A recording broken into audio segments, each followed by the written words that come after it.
It's been more than 3 years since Russia launched its full-scale invasion of Ukraine. What many thought would be a swift operation has turned into one of the longest and most brutal conflicts in modern Europe.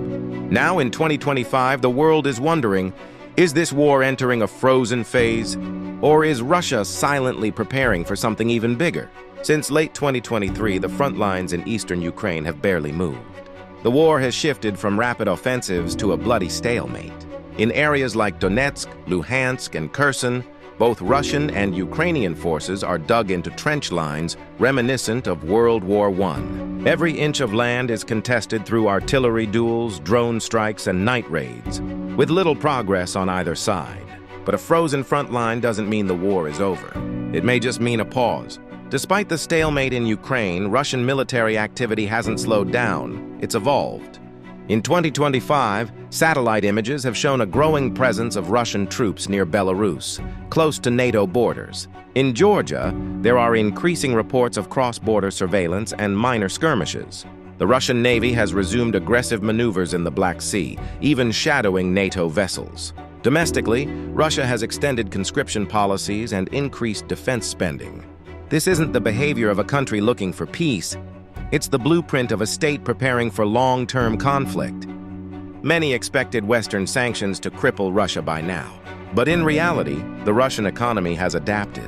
While high-tech imports have decreased, oil and gas exports to China, India, and other non-Western allies have kept the Kremlin's finances flowing. Military factories continue production with domestic supplies and Chinese components. Russia is quietly building a war economy that may not thrive, but can survive. It's not about luxury anymore, it's about endurance.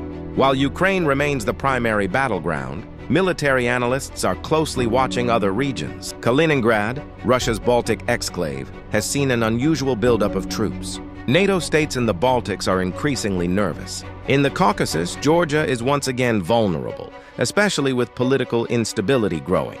And in Central Asia, protests and unrest in Kazakhstan could present another opportunity for Russian influence. Each of these regions represents a potential new front. Not today, maybe not tomorrow, but someday soon. Efforts for peace have failed. In early 2025, new negotiations, led by Turkey and later China, collapsed within weeks. Russia demands full recognition of Crimea as Russian territory and insists on Ukraine remaining neutral. Ukraine, on the other hand, demands a full Russian withdrawal, reparations, and security guarantees. Neither side is willing to bend. The battlefield is frozen, but so is diplomacy. So what is Russia's strategy in 2025? Is this a frozen war, a calculated pause while Russia regroups? Or is this just the beginning of a broader campaign for regional dominance? The signs point in both directions. But one thing is clear, the war is not over. Not for Ukraine, not for Europe, and not for the world. What do you think? Is this war truly frozen, or is Russia preparing for something bigger? Let me know your thoughts in the comments, and don't forget to subscribe for more deep dives into global conflicts, power struggles, and the shifting world order.